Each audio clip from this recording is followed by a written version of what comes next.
Hello everyone, and now in this video I am doing something completely different because so far I've normally only talked about the show Arrow, which is one of my favorite shows of all time, but today I actually want to talk about a superhero that very recently I have seen myself like more and more, and he has actually become one of my favorite superheroes, and that is Superman.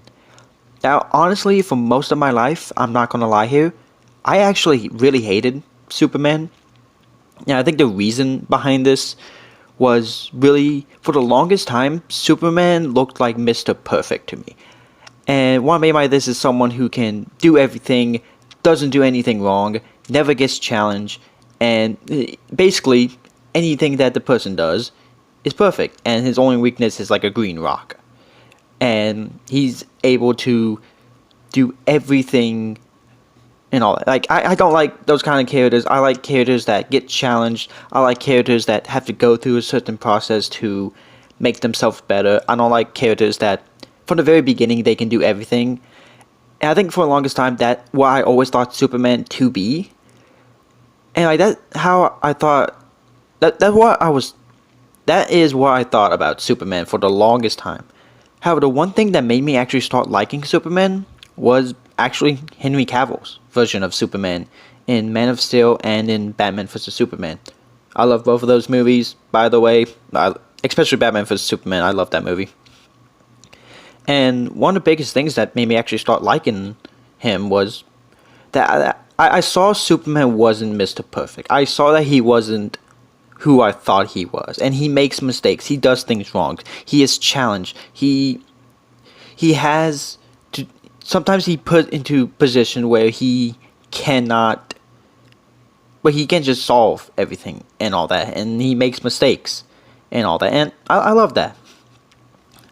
And now, ever since then, I've been watching a lot of things with Superman, whether it be like TV shows with like Superman, whether it be like animated Justice League stuff, or really just things about Superman. And recently I've been watching the Christopher Reeve version of Superman, and I am loving those. Like, I watched Superman 1 and I loved it. I still need to see Superman 2, and was he in Superman 3? I believe so. But I am loving those, and I know I said this many times, but I love that he is challenged and even makes mistakes. I love that he's not just a dude who can get everything right and get nothing wrong. Like, let's talk about that scene at the end of Man of Steel, where because Henry Cavill's version of Superman was the one that made me actually start liking Superman. Let's talk about that scene where, spoilers, Superman has to kill Zod. And I see so many people argue about this. And people mostly say Superman would always find a way. That's who he is. Superman does not kill, and he would always find a way, no matter what. But actually, if you watch and pay attention to that scene, you would have realized Superman had no choice. You have Zod going around, and during their fight, he's hurting people. He's destroying buildings in Metropolis. Basically destroying Metropolis. Most of the damage caused in the fight was because of Zod, not Superman, really. And it was all because he was trying to kill Superman and to kill humans. And he used the argument that Superman could have moved the battle outside the city. It was pretty obvious that was exactly what Superman was trying to do, but Zod wouldn't let him. And I think Zod was more powerful than Superman, so it was like, how would he, if he did get him to space or away from the city, I don't know how he would be able to keep him away from there rather than Zod going back. And like Batman vs Superman totally disproved this entire argument, because Superman goes, and the first thing he does when like Doomsday appears, he goes and sends him into space, like moves him away from like the city and like anywhere where people could get hurt, and Doomsday immediately goes back down to Earth. So who's to say Zod couldn't do that? And like, again, I think Zod was more powerful than Superman. But back to that scene in Metropolis. Like, Metropolis being destroyed because of their fight, and this is what an actual battle with superheroes would be like. It wouldn't be like Marvel, where New York is destroyed, but no one is injured, or like really nothing happens to the civilians. Like, that was always weird. It's like, okay, cities are being destroyed and buildings are falling apart, but no one was hurt. Are you kidding me? But like, Metropolis is destroyed, and at the end, when Zod is about to kill those people, Superman is actually literally begging Zod to stop, which Zod responds with, never.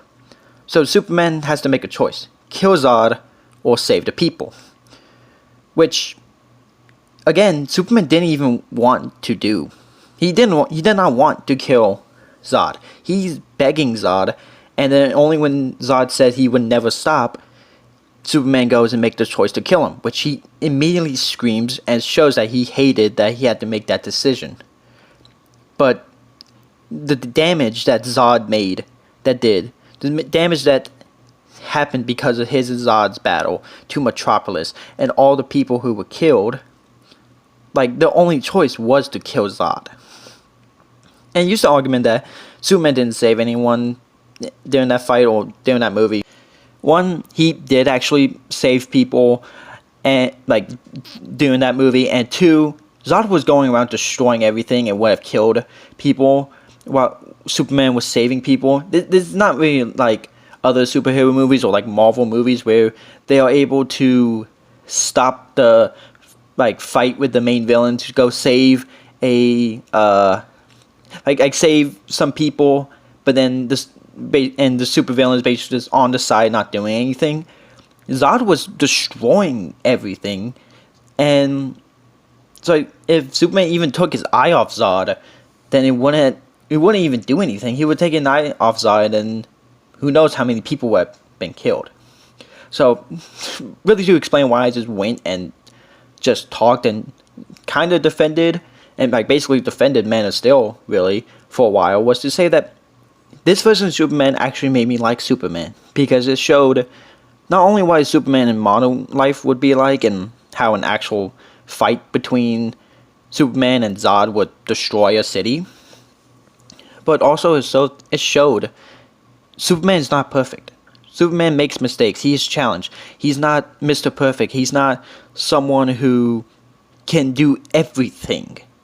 And that is honestly why I hated him for so long. And like, more I've looked into Superman, whether it be in the movies or TV shows or even Injustice, which the idea of him becoming a villain after he accidentally kills Lois Lane, I honestly love. I'm loving Superman more and more, and honestly, at this point, he's my fifth favorite superhero after Green Arrow, Batman, Spider-Man, and Wonder Woman, which I would have never expected, but I don't regret at all. Like, at this point, I love Superman. I do. And again, it's really because I'm seeing someone who actually has to go through stuff. Like, he has to, like, make decisions. He makes mistakes, and sometimes they are bad, but like, Superman's not supposed to be Mr. Perfect. Superman's not supposed to be someone who can do everything, because you want to know what? I don't like that. I don't like that character. And at this point, like, a character like Deadpool, I feel like would be Mr. Perfect, because he can never die, and really anything that happens to him, Deadpool just shrugs off and he jokes around, and I don't like Deadpool at this point. I don't like Deadpool anymore. But Superman, I honestly really love, and Henry Cavill's version of Superman was honestly the reason why. At this point, I love Superman. He's my fifth favorite superhero, behind Green Arrow, Batman, and Wonder Woman. I don't regret any of it.